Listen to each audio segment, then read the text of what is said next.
Ang kwento ni Tomby. Ang kwentong ito ay hango sa totoong buhay. Mula ito sa isa nating tagapakinig. Karanasan ito ni Uping. Walang eksaktong taon. Probinsya ng Mindanao. Ilang araw na si Uping sa tahanan ng pinsan. Napagpasyahang magbakasyon matapos magsara ng klase. Taon na rin ang binilang magmula noong huli siyang pumunta roon. Marami nang nagbago sa lugar. Ibang-iba kesa sa dating nakasanayan. At ang mas nakaagaw atensyon ay ang nag-iisang taong nakatira sa paanan ng bundok. Alam mo, insan, walang aswang na bumabangga sa taong yan. Meron niyang isang sandata. Isang dampilang sa balat ng aswang. Naku, siguradong bubulagta na kaagad. Parang may sariling kamandag yung itak niyan. Minsan ko nang nakita yung ginawa ng taong yan. Ikaw din. Siguradong bibilib kapag nakita mo. Wika ng pinsang si Dambi. Napansin nito ang pagtitig ni Uping sa lalaking dumaan. Si Mikael. Grabe naman. Alam kong iniidolo mo yung taong yan. Pero hindi mo kailangan magsabi ng ganyang kalala para lang ipagmalaki siya. Ano ka mo? Itak, may kamandag, isang dampilang bubulagta kagad. Naihibang ka na yata insan. O baka naman gutom lang yan. Wika ni Uping. Ikaw din kung ayaw mo maniwala, di wag. Pero sinabi ko na sa'yo yung dapat mong malaman. Para kapag nakita mo yung bangis ni Mikael, hindi ka na magtataka. Halika na pala. Kailangan na nating kumilos bago tayo malagot. Wika ni Dambi. Nagpunta ang dalawa sa bukirin upang makatulong. Marami ng tao pagdating at nagsimula na ang pag-ani ng kape. Kumpara sa malawak na taniman ng karamihan, maliit lamang ang kanilang pwesto sa pagmamay-ari pa ng kanununuan. Oh, ano ba yung pinagkakabalahan niyo sa bahay? Napakatagal niyong dumating. Malapit na kaming matapos ha. Mas mainam siguro kung doon na lamang kayo sa kubo at maghanda ng agahan. Wika ni Lolo Basilio.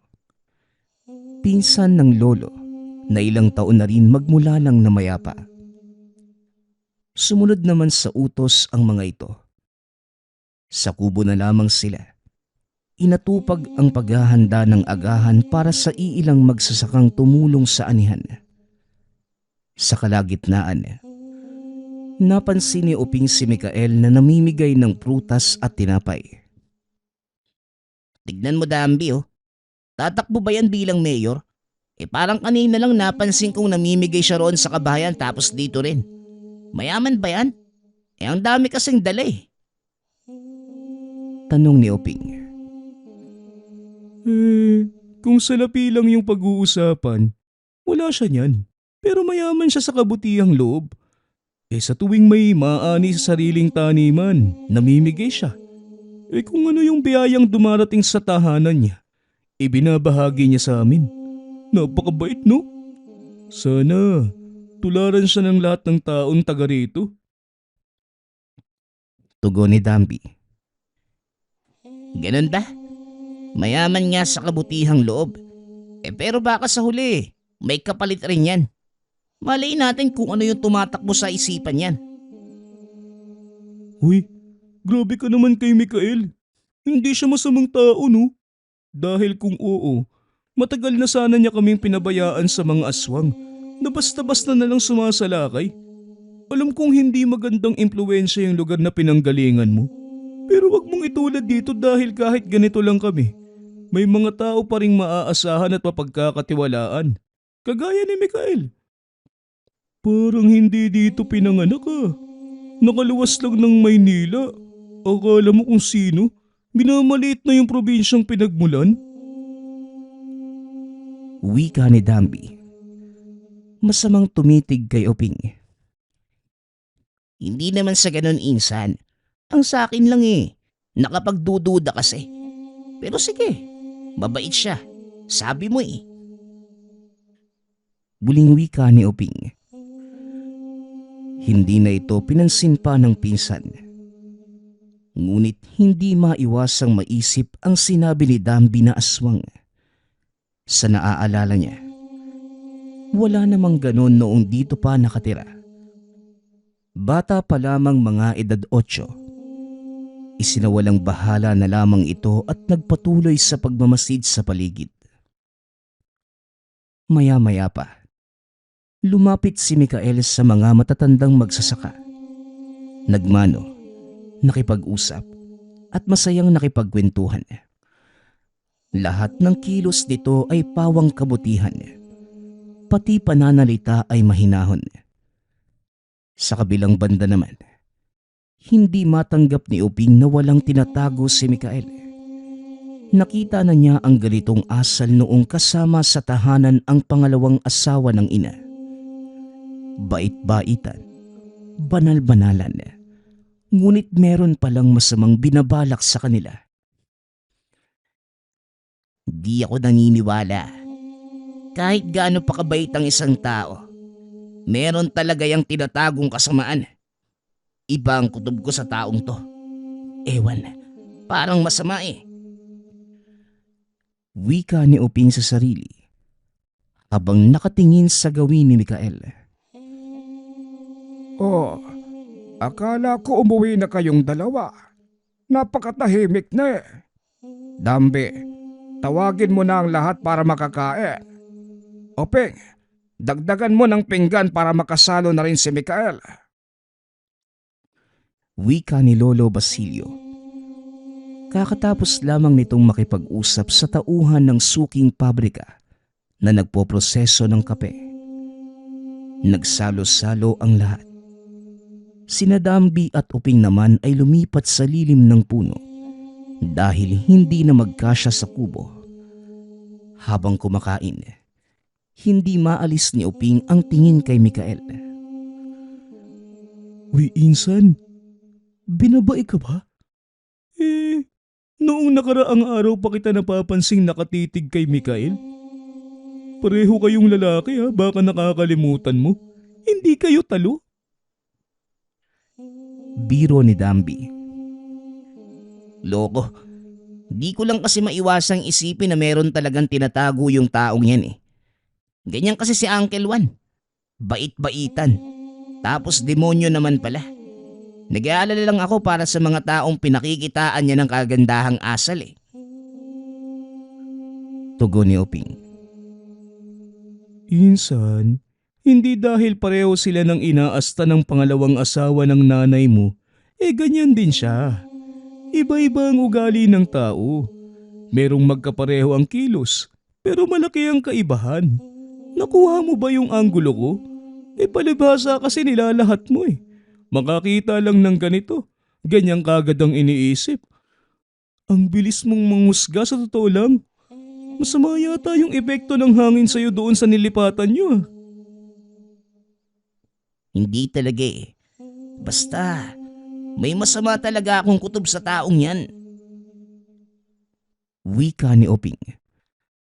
Pinangangatawanan nito ang salita. Ikaw ang bahala. Basta hindi ako nagkulang sa pagsabi sa'yo. Sa huli, kapag napatunayan kong nagkakamali ka ng hinala kay Mikael, buong araw ka magtatabas ng damo dito sa taniman. Wika ni Dambi. Matapos ang gawaing bukid, nagsiuwian na ang lahat. Kinuha na rin ng suking negosyante ang naani. Dadalhin yon sa pagawaan. Gabi na nang nakarating sa tahanan ang magpinsan. Dumiretso kagad ang dalawa sa higaan para makapagpahinga. Ilang sandali lang ang lumipas. Bumangon si Oping nang mapansin ang kaluskos malapit sa bintana. Pagsilip nito, anino ang bumungad na kagad ding nawala. Kinilabutan siya ngunit binaliwala sa pag-aakalang anino lamang ng kung sinong dumaan. Tuluyang naagaw ang atensyon nang makita si Mikael sa hindi kalayuan. Meron itong hinahanap sa kakawian at may daladalang itak. Eto na. Sinasabi ko na nga ba merong kasamaang itinatago ang lalaking yun Sa galaw pa lang parang may papatay na.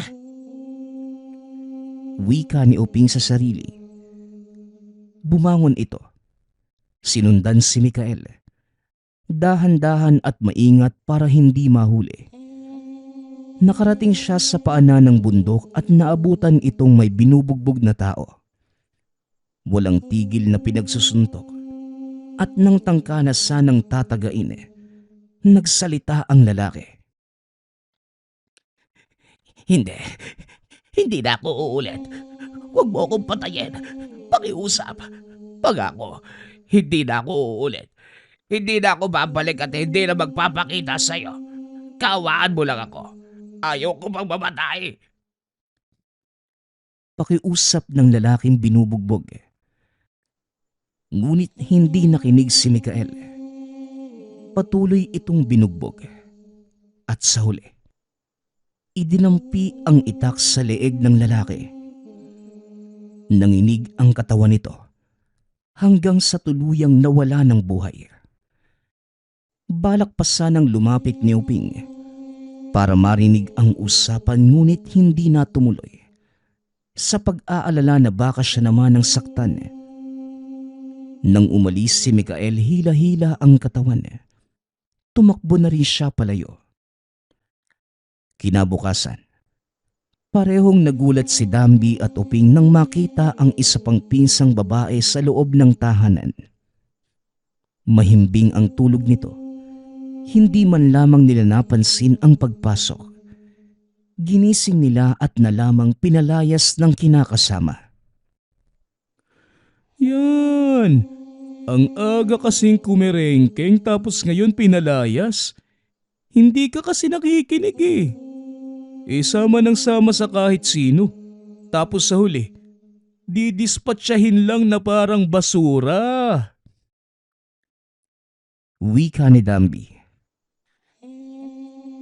Ngayon lang ako nakauwi. Tapos pagtutulungan niyo pa akong dalawa. Grabe naman kayo sa buntis. Tugon ng pinsang babae. Natawagin na lang natin sa pangalang Kami. Ano? Buntis ka? Kami naman. Alam mong marami tayong iniisip dito pa lang sa bahay. Tapos nagpabuntis ka pa? Sino yung tatay niyan? Tanong ni Oping. Huwag niyo nang itanong basta palalakihin ko ang bata kahit walang ama. Nandiyan naman kayo Alam kong di niyo ko pababayaan. Ano pa nga bang magagawa namin? Nandiyan na yan Siguraduhin mo lang talaga na hindi ka makukunan para ligtas yung bata hanggang paglabas ha. Kilala kitang babae ka. Masyadong lakwatsera at galaw ng galaw. Kami, ang bata sa sinapupunan mo ang isipin mo. Kapag ikaw nakita akong gumawa ng kalokohan, ako mismo ang kakalbo sa'yo. Subukan mo lang talaga. Ayun, ang ganda pakinggan ng sinabi mo, Insan. Parang responsableng kuya ka na. Ganyan dapat. Pagpatuloy mo lang yan. Pero kinakabahan ako. Sa lugar kasing to, bihira lang yung buntis na hindi ginagambala ng aswang. Iilan na yung nabiktima rito sa sitio Siguro, sisimulan ko na yung pagpapausok ng suha mamayang hapon. Aswang? Totoo ba yung mga yun? Ilang beses na kitang nadinig na sinabi yan Paano silang nambibiktima ng buntis? Saka anong suha? Marami ka pang hindi alam sa lugar na to, Insan. Hindi nakapagtataka kasi. Hindi ka naman dito lumaki. Kung doon sa inyo tulisan, mandurukot at kawatan yung naglipa na. Dito naman mga aswang. Basta, nakakakilabot yung itsura. Tapos hindi mo malalaman kung nandyan na ba sila sa paligid o wala. Ang nakakalaban lang sa nilalang na yun, kagaya ni Mikael. Bukod sa kamandag ng itak niya, alam ko meron pa siyang tinatangan. Ewan ko kung ano yun pero parang nagtataglay ng kapangyarihan para mapatay yung mga aswang. Ay nako, Insan. Lumilipad na naman yung isip mo eh. Si Mikael na naman. May kapangyarihan. Ang taong yun. Kulang ka pa yata sa tulog eh. Wika ni Oping. Sa isip niya, muling nanumbalik ang alaala noong nakita niya si Mikael na meron taong binubugbog. Ito ang palagay niyang tinutukoy ni Dambi na may kakayahang mapatay ang nilalang. Ang sabihin mo, may pagkatao yung lalaking yun na mamamatay tao. Hindi lang pambubugbog ang alam.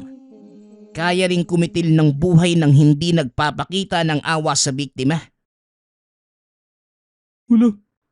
Anong sinasabi mo? Bakit parang iba yung ibig sabihin niya na? Oping, sinisiraan mo na naman si Mikael. Ang puti ng tao tapos ganyan ka magsalita. Mahiya ka naman, oy. Insan, hindi ako nagsasalita ng ganito kung wala akong basehan. Yung lalaki na yon, nakita ko doon sa bundok. May binubugbog na tao. Hindi lang pisikal na sinaktan. Pinatay niya. Mamamatay tao yung Mikael na sinasabi mo. Baka naman aswang kaya niya ginawa yun. Insan, maraming bagay kang hindi alam lalo na kay Mikael at sa usaping aswang. Kaya pakiusap lang, huwag kang mangusga kagad. Hinay-hinay ka rin sa pananalita mo, lalo na kapag nandito siya. Kailangan natin ng tulong niya. Nino, ni Mikael? Bakit naman? Hihingi na nga lang tayo ng tulong sa taong hindi pa mapagkakatiwalaan. Ayos ka lang ba, Insan? Wika ni Oping. Napabuntong hininga si Dambi. Sinenyasan na lamang si Oping na tama na. Ayaw niyang patulan dahil wala naman itong alam. Pagsapit ng hapon, nanguha ng dahon ng suha si Dambi. Gagamitin ito sa pagpapausok ng buong tahanan. Isa sa paraan para maprotektahan ang sanggol sa sinapupunan ng buntis. Sa pamamagitan nito, maitataboy ang sinumang aswang na maglalakas loob. Oy Dambi, parang sinusundo na tayo ng langit sa sobrang usok. Bawasan mo nga, baka mamaya bigla yang magliyab Matupok pa pati bahay. Sita ni Oping. Naubo ito sa lakas ng usok. Pati si Kami ay napalabas na rin. Salamat sa pag-aalaga na magiging anak ko, Dambi. Pero parang iihawin mo na kami sa loob Hindi ka man lang nagsabi na magpapausok ka na pala. Wika ni Kami. Huwag kayong dalawa. Huwag nga kayong maarte. Mabisang paraan to para maitabo yung aswang na nagbabalak lumapit. Masanay na nga kayo. Tuwing hapon ako magpapausok. Siya nga pala. Inimbitahan ko si Mikael para may bantay tayo. Siya lang yung bukod tanging makakalaban sa aswang Dito siya matutulog mamaya. Inihanda ko na yung higaan niyan sa sala. Ano? Insan, ayos ka lang ba? Ayaw mo talagang makinig sa akin Masamang tao nga yung Mikael na yan. Ako mismo yung nakakita sa ginawa niya kagabi. Baka tayo ang isunod niyan. Teka nga lang, Insan. Bakit parang ang laki ng tiwala mo sa sarili mo? Ilang araw ka pa lang dito magmula nang bumalik pero kung makapuna ka sa isang tao, umaasta kang kilalang kilala mo na. Oping, halos 2 dekada na kaming magkasama niyang si Mikael. Mga taga rito nagtitiwala sa kanya. Kahit yung yumao nating lolo at lola. Uulitin ko lang, mabuting tao si Mikael at pwede ba? Itiko mo na lang yung bibig mo kung walang magandang sasabihin? Husga ka ng husga sa tao hindi mo pa namang kilala. Sumasakit na yung ulo ko sa'yo Diyan ka na nga. Oping, mas matino ka kumpara kay Dambi. Pero sa pagkakataong ito, papanig ako sa kanya. Hindi mo kasi kilala si Mikael Kaya wag kang basta-basta magbitiw ng salita laban sa kanya. Mamaya, malalaman mo kung anong klaseng tao siya. Sabat ni Kami sa usapan ng magpinsan. Sumunod na din ito sa pagpasok sa tahanan. Naiwan si Oping sa labas. Napakamot na lamang sa ulo habang pilit iniintindi ang dalawa. Para sa kanya, mas matimbang ang sariling paniniwala. Ilang sandali ang lumipas dumating si Mikael. Sina Dambi at Kami ang sumalubong. Dahil walang balak si Oping na makipag-usap dito. Inasikaso nila ang tulugan at nakipagkwentuhan si Dambi pagkatapos. Mabuti naman pumayag ka sa pakiusap ko, Mikael. Pasensya ka na. Wala kaming ibang malapitan kundi ikaw lang. Matanda na rin kasi si Lolo Basilio Tapos may inaalagaan pang asawa sa bahay. Isa pa, wala namang ibang may lakas ng loob na humarap sa aswang kundi ikaw lang. Ikaw lang yung merong sandata na kayang pumatay sa mga yun. Papuri ni Dambi. Maraming salamat. Ginagawa ko lang naman yung tungkulin ko Isa akong manunugis kaya isang karangalan na makatulong sa mga tao. Si Kami, kailan ba dumating? Tanong ni Mikael. Kagabi siguro. Ewan, hindi namin namalaya na pumasok ng bahay yung babaeng yan Ang tigas kasi ng ulo. Sabing wag nang sumama sa lalaki. Hindi nakinig tapos ito uuwi. Nagpabuntis pa. Kaya pala may napagawi kagabi. Dito mismo sa bahay niyo lumapit. Mabuti nadaanan ko galing sa pagkuha ng pinahasang ita kay Mang Raul Hindi yun nagtagumpay kasi nasita ko kagad Sa kabilang banda naman, napakunot ang noo ni Oping habang nakikinig. Ay naku, yan pala yung ibig sabihin ni Oping kanina. Nagpupumilit siya na isa ka raw masamang tao. Pasensya ka na.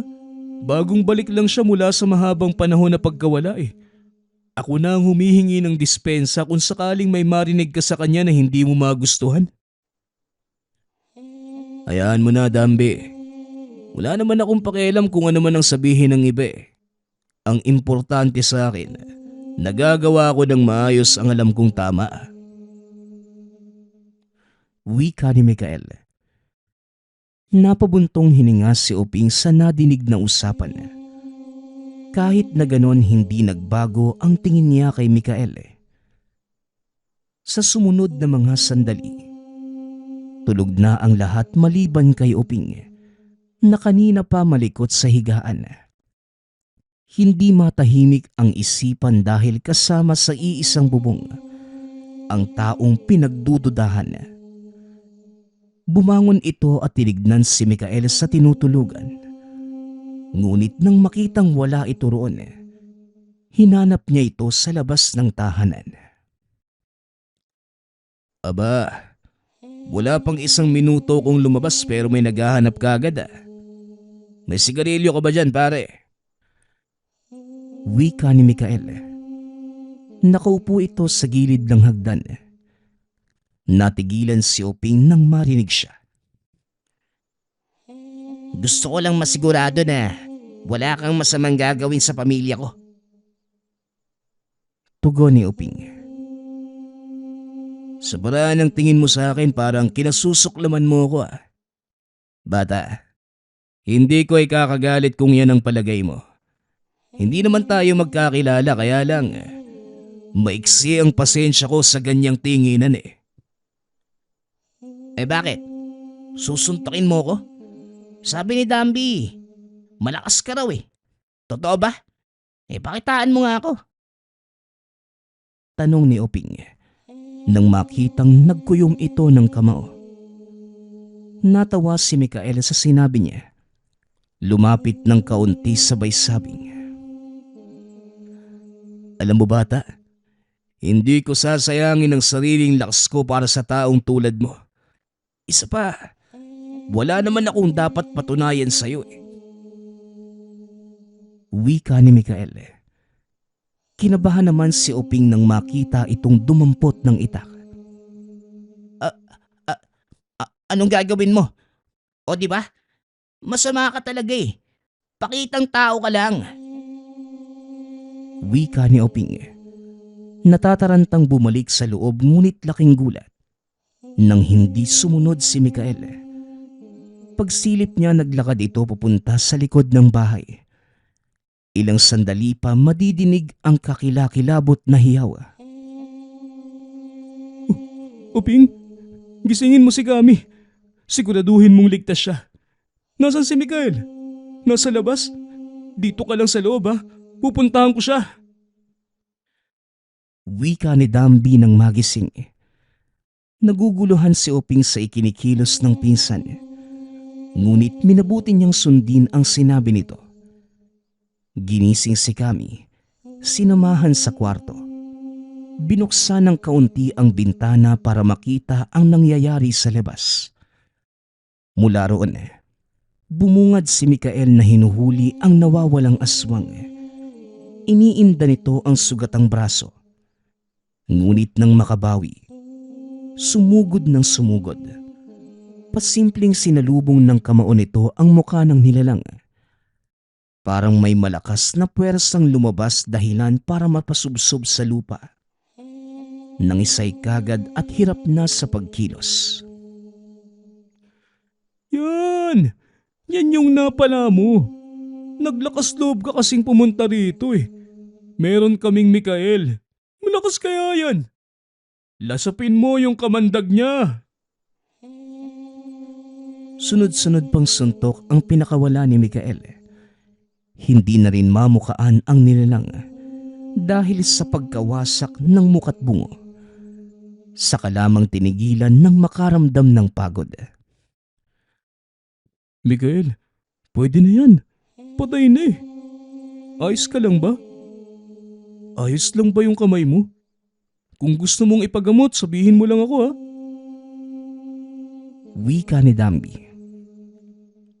Ayos lang ako, Dambi. Dugo to ng hayop na yan eh. Hindi sa akin.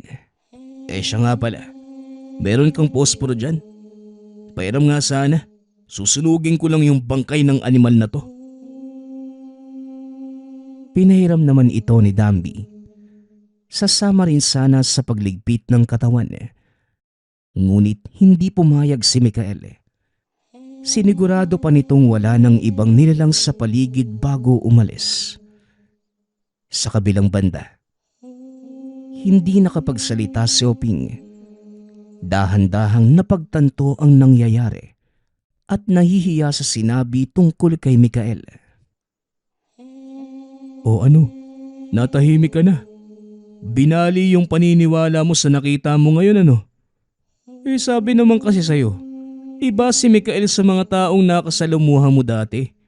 Mabuting tao siya pare, hindi masama. Wika ni Dambi pagpasok ng tahanan. Huwag mo nang simulan, Dambi. Nagkamali na nga yung tao, ang lakas mo pang mang-asar.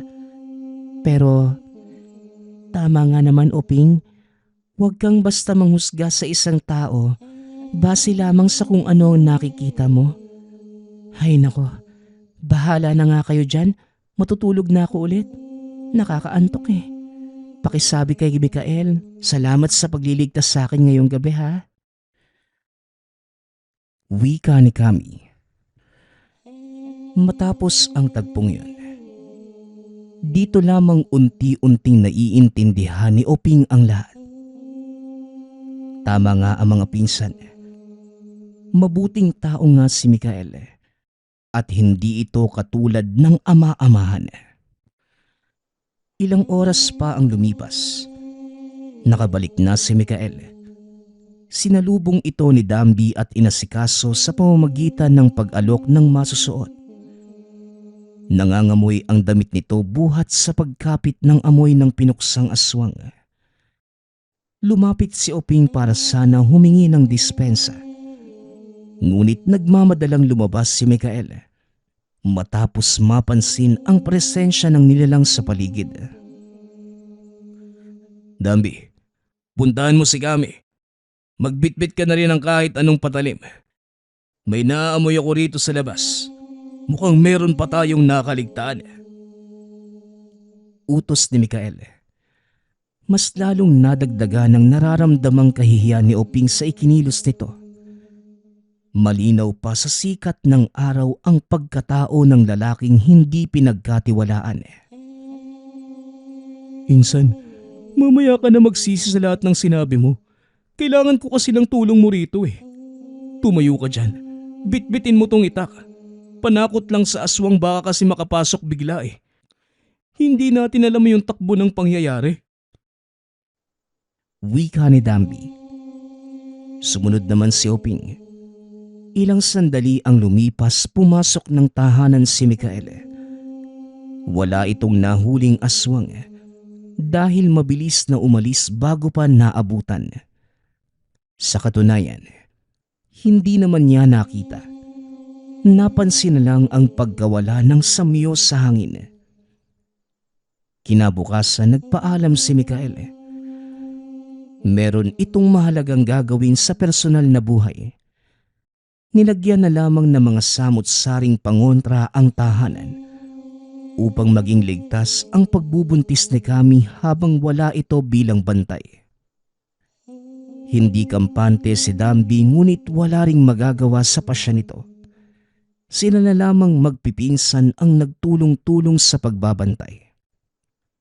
Sa kabilang banda naman, naliwanagan na si Oping sa lahat ng pangaral ni Dambi na hindi dahil may nakasama siyang taong kagaya ng inaasal ni Mikael na purong kabutihan lamang ang pinapakita. Pagpapanggap lamang ito. Natutunan din na saka lamang ibubukha ang bibig kung sigurado na sa sasabihin. Sa puntong yon, labis ang kanyang pagsisisi. Hindi man personal na nadinig ng tao ang sinabing panghuhusga. Isa pa rin itong kasalanan. O ano, natuto ka na ba sa mga nangyari?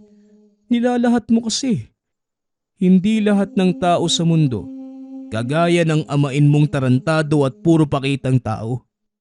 Oping, marami rin ang mabubuti. Wika ni Dambi. Napailing na lamang si Oping sa mga nagawa. Isa pa sa napansin niya kay Mikael. Puno ng kabutihan ang pagkatao nito. Puno rin ng bangis kung aswang na ang kaharap.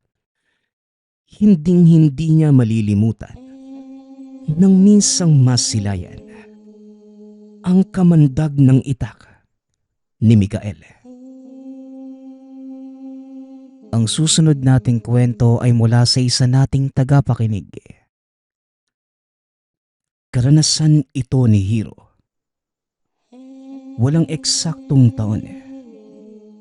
Probinsya ng Iloilo.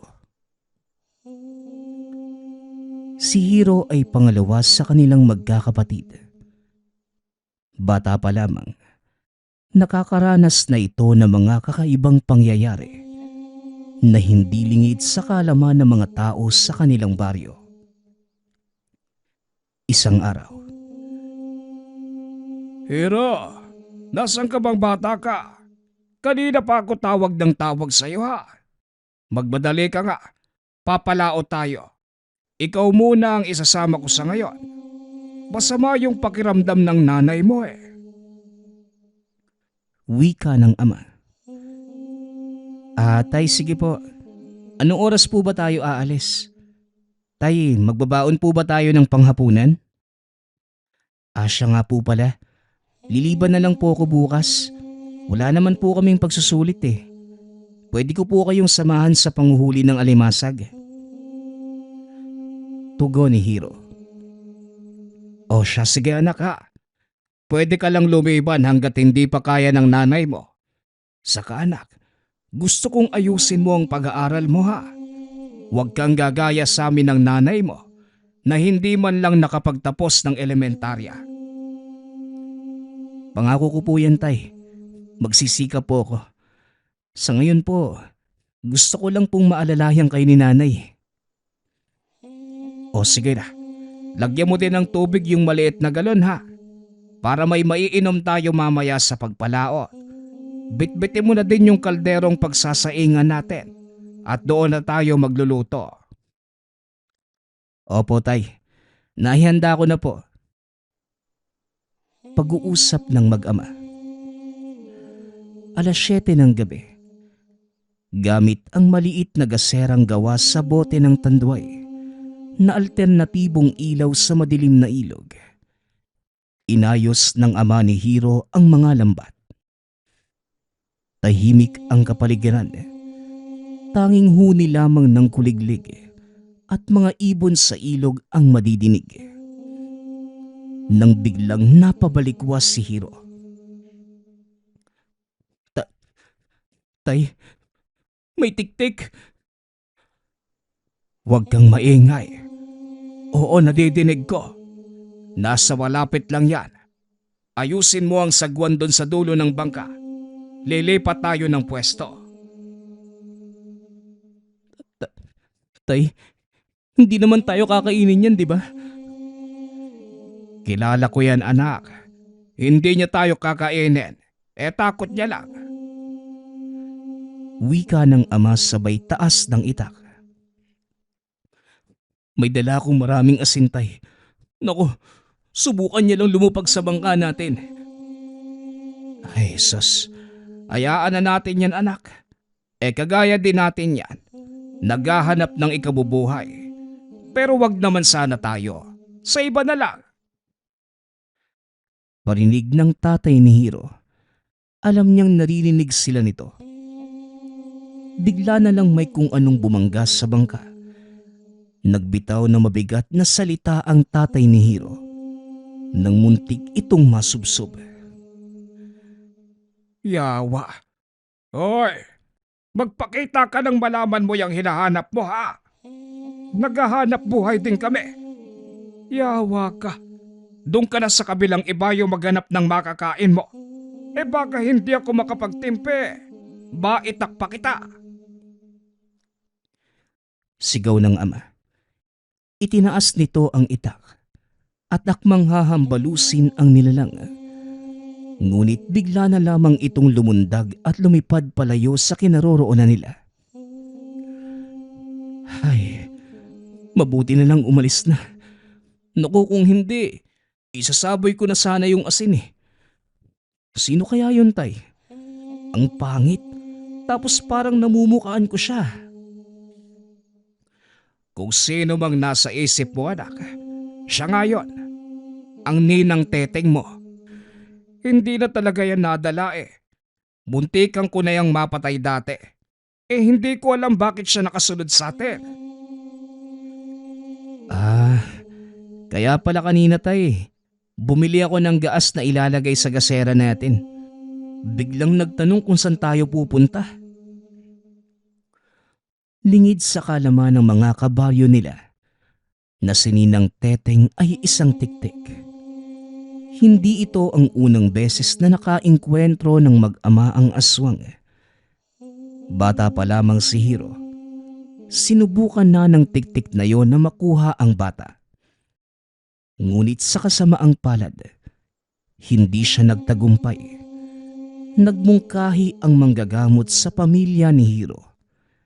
Gawing ninang ng bata ang aswang. Nang sa ganon ay hindi niya pagtangkaang muli ang buhay ng bata. Tay, sasabihin ba natin kay nanay yung nangyari? Ay nako, wag na anak. Mag-aalala lang ang nanay mo. Alam mo naman yon. Baka sugurin na naman yung ninang mo. Hayaan na lang muna natin. Sinasamahan lang tayo siguro ng ninang mo. Yun lang yon. Maraming nakuhang alimasag at hipon ang mag-ama. Nang mga panahong ito, wala pa masyadong pumapalaot sa lugar. Kaya palaging marami ang nahuhuli sa ilog. Pagkarating sa tahanan, inutusan ng ina si Hiro na bumili sa tindahan ng tinapay. Pang-almusal nilang mag-ama. Anak, bumili ka muna doon ng tinapay. Samahan mo na din ng kape para sa tatay mo. Doon ka na bumili kina ninang mo ha. Bagong gawa yung mga tinapay nila. Bumili ka ng mainit na pandesal. Sige, Unay. Wika ni Hiro. Habang naglalakad, nag-iisip na ito ng mga sasabihin pag nakaharap niya ang ninang. Oh, ikaw pala yan. Kakarating nyo lang. Parang madami kayong nahuli ngayon ah. Tama lang po, Ninong. May nanggambala kasi sa amin kanina habang nagbababa kami ng lambat ni tatay. Tugon ni Hiro. Ah, ganun ba? Eh bakit naman? Ano ba ang nanggambala sa inyo? Wala ho, Ninong. Malakas kasi yung hangin kagabi. Tapos medyo masama po yung panahon. Kaya hindi kami nakausad kagabi ng maayos. Ah, ganun ba? O ano pala yung bibilhin mo? Pandesal po at kape. Ninong, nasan po pala si Ninang? Hindi yata siya nagbabantay ngayon Eh ayon, masama ang pakiramdam at ayaw lumabas ng kwarto. Ay, ewan ko ba dyan sa ninang mo? Masama daw yung pakiramdam. Natatawang wika ng ninong. Pabulong na sinabi na baka buntis. Sa halos 4 na taong pagsasama, hindi pa rin sila binibiyayaan ng anak. Lingid sa kalaman ng ninong na ang asawa ay aswang. Ninong, pabili po ako ng pandesal. Abay oo naman. Kumuha ka ng supot dyan. Ikaw na ang bahalang maglagay. Saka Hiro, nagluto ko ng pansit kanina. Balutan na kita ha. Masarap to sa pandesal. Kamusta mo na din ako sa nanay at tatay mo? Sige po, Nong. Mauna na po ako ha. Wika ni Hiro. Habang pauwi, naiisip ng binata kung hindi ba talaga alam ng ninong ang totoong katauhan ng asawa at kung nayanggaw kaya ito. Masaya si Hiro na inaabot ang pagkaing dala sa mga magulang. Nang akmang bubuksan na ng ina ang supot, nagmamadaling kumuha ng kalamansi ang ama at sinabing sandali lang, huwag munang susubo. Pinigaan niya ito ng kalamansi. At nang makitang wala namang pagbabago sa pagkain, siya mismo ang unang sumubo. Nang araw na yon, naging maayos naman ang lahat. Bahay-eskwelahan lamang ang inaatupag ni Hiro. Ngunit pagsapit ng tanghali, Hiro, tara, laro tayo sa plaza. Di ba gusto mo magbisikleta? Tara na, angkas ka na dito, tuturuan kita. Anay, sama po muna ako kina Donay ha. Maglalaro lang po kami. Sige anak, umuwi ka kagad ha. Sumaglit si tatay mo sa palaisdaan. Papauwi na rin yun. Ayaw ko nang tawagin ka pa sa tanghalian ha. Opo, Nay. Saglit lang naman po kami. Magpapaturo lang po ko kay Donay na magbisikleta. Mamaya po uuwi din ako. O siya, sige. Donay, ingat sa pagmaneho ng bisikleta ha. Ingatan mo yung pinsan mo. Opo, tiya. Huwag po kayo mag-alala. Ako na ang bahala kay Hiro. Sige na, Nay. Aalis na po kami ha. Habang angkas ng bisikleta, Nadaan sila sa gilid ng tindahan ng ninang. Nakita niya itong nakatitig sa pinsan niyang si Donay. Biglang huminto ang dalaga sa tapat ng tindahan ng ninang. Tia Teteng, may halo-halo kayo? Ay, oo naman. Bakit? Bibili ba kayong dalawa? Hali kayo at libre ko na. Tugon ng ninang habang nakatingin ng masama kay Donay. Maninay, wag na lang po pala. Maglalaro pa po kami. Mamaya na lang siguro. Sige na, Hiro. Habang hindi pa dumadating sina Daboy, kapag nandyan na sila mamaya, hindi na yan libre. Di ba, Tia? Wika ni Donay habang nakangiti. Ay, oo nga, Hiro. Halika na. Umupo na kayo doon at paggagaya ko kayo ng halo-halo. Wika ni Ninang Teteng. Wala nang nagawa si Hiro kundi ang sumunod. Masyado pang bata ang isipan nito. Ngunit nag-aalala siya sa pagkakataong yun. Naiisip na ang mangyayari. Biglang hinimas ng ninang ang buhok ni Donay. Mula pataas hanggang baba sabay sabing. Napakaganda mo talaga, Donay, ano? Ibang-iba ka sa mga kapatid mo. Ang puti-puti mo pa. Ganun po ba? Hiro, bilisan na natin. Tanghali na, baka sunduin ka na naman ng tatay mo. Wika ni Donay. Nakatingin lamang si Hiro sa ninang. Nakikita niyang nag-iiba ang titig ng ninang kay Donay. Naging kulay itim ang mga mata. Ngunit hindi nagpahalata si Hiro. Kinain niya lamang ang mga yelo sa halo-halo. Samantalang si Donay naman, nasimot lahat. Nang matapos nagpaalam na silang aalis na, nagpasalamat ang dalawa sa libreng halo-halo. Donay, masarap ba yung sahog sa halo-halo?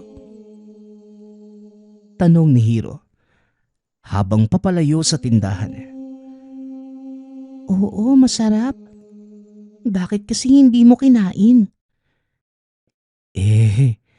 Parang iba yung itsura eh. Naku, hindi ah. Masarap kaya. Pag-uusap ng magpinsan. Nang biglang makarinig sila ng sigaw na tumatawag sa kanilang dalawa.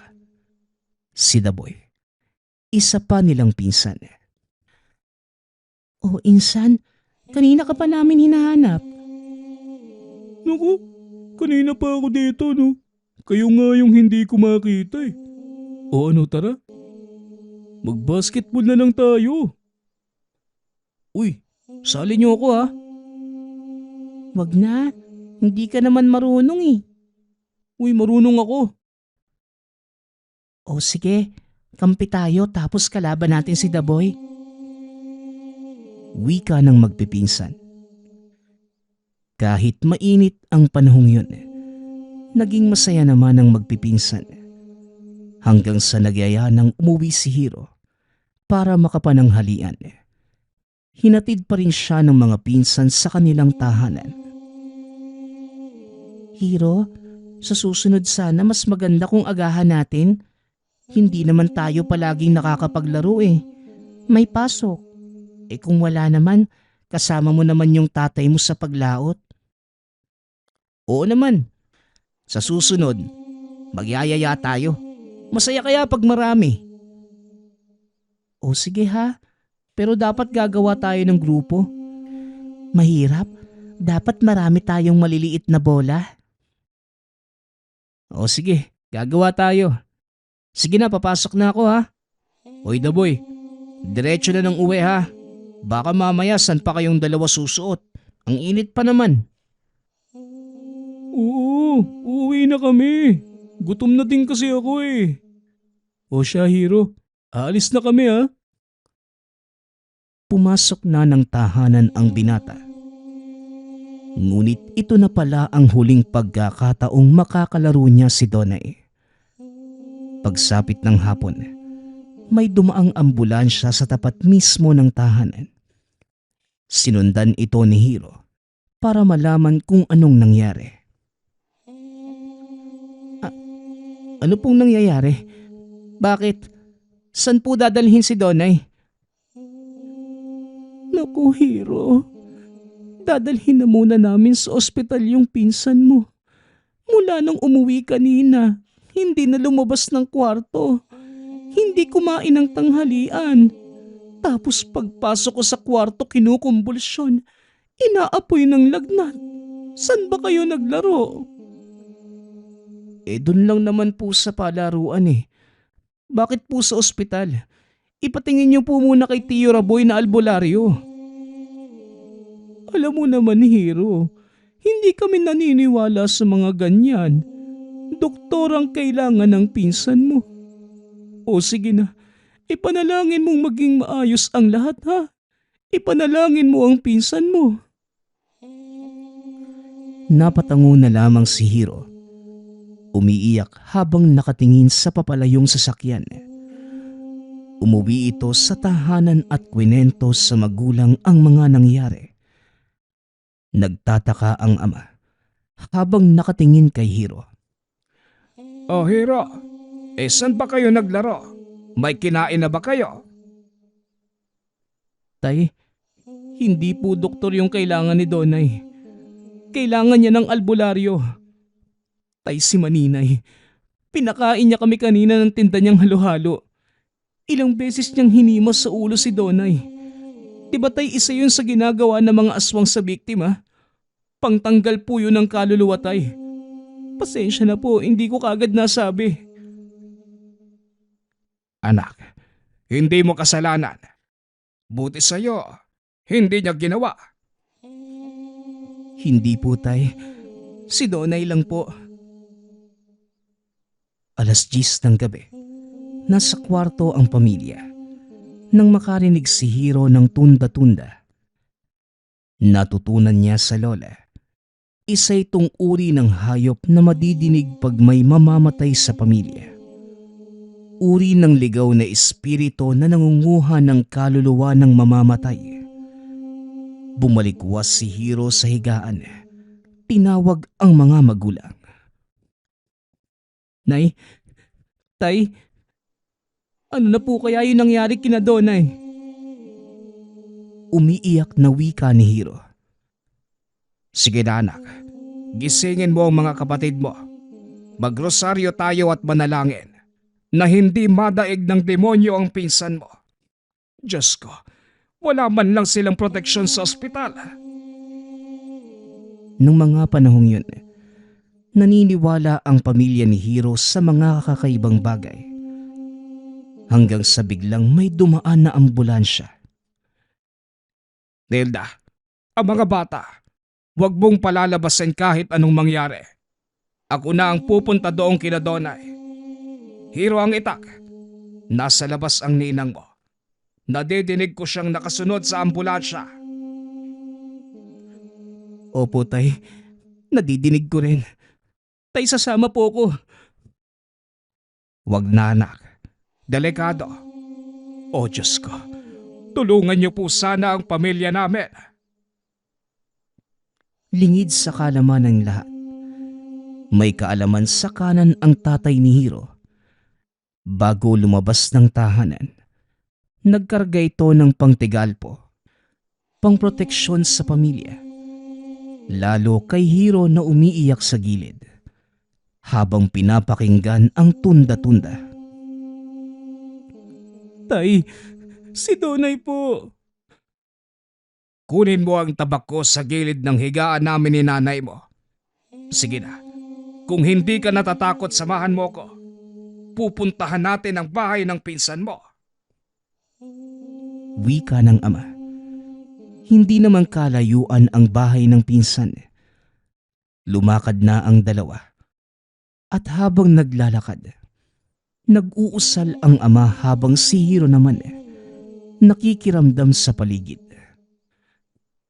Tay, Ang sama na talaga ng pakiramdam ko. Sigurado akong si Ninang ang may kagagawa nun. Hindi tayo nakakasigurado, anak. Manalangin ka lang ng taimtim. Malapit na tayo. Tay, nadidinig mo rin ba? Oo, anak. Nandito siya. Inilabas na ng ama ang itak. Nang makalapit sa tahanan ni Donay, doon na narinig ni Hiro ang iyakan sa loob. Akmang papasok na sana sila sa bakuran nang may biglang tumakbo sa likuran nila. Hiro, huwag kang lilingong kahit anong mangyari. Dumiretso ka na sa pinto ng tiyahin mo. Sige na, bilisan mo. Mauna ka na, anak, at ako na ang bahala. Ako na ang haharap sa mga demonyong to. Tatay, mag-iingat po kayo. Marami po sila. Nang mga oras na yun, mataas ang tensyon ng paligid. Hindi lamang pala ang tiktik ang kukuha sa pinsan ni Hiro, maging ang mga elementong nakalabas sa kung saan nag-aagawan makuha lamang ang kaluluwa. Si Donay po. Wika ni Hiro. Umiiyak bitbit ang rosaryo at habak na bigay ng ama. Hiro, wala na ang pinsan mo. Wala namang makitang sakit ang mga doktor kanina. Pinapunta kami sa kabilang ospital. Hindi na kaya ng mga doktor ang lagay ni Donay. Noong palipat na kami, biglang hindi na huminga ang pinsan mo. Tugon ng tiyahin. Bigla itong napahagulgol. Diyos ko, Donay. Natutulog ka lang, di ba? Huwag mo naman kaming iwan. Huwag naman ganito. Wika ni Hiro. Niyakap naman siya ng tiyahin. Hiro, nasaan ang tatay mo? Nasa labas po. Marami po kaming nakita ng mga elemento sa labas ng bahay. Sabi ni tatay, bantayan po nating mabuti si Donay. Marami pong kukuha sa kaluluwa niya at nasa labas po silang lahat. Biglang yumanig ang buong tahanan. May kung anong nilalang na biglang bumangga roon. Nagsigawan ang mga tao sa loob sa sobrang takot. Lumuhod sila at nanalangin ng taimtim.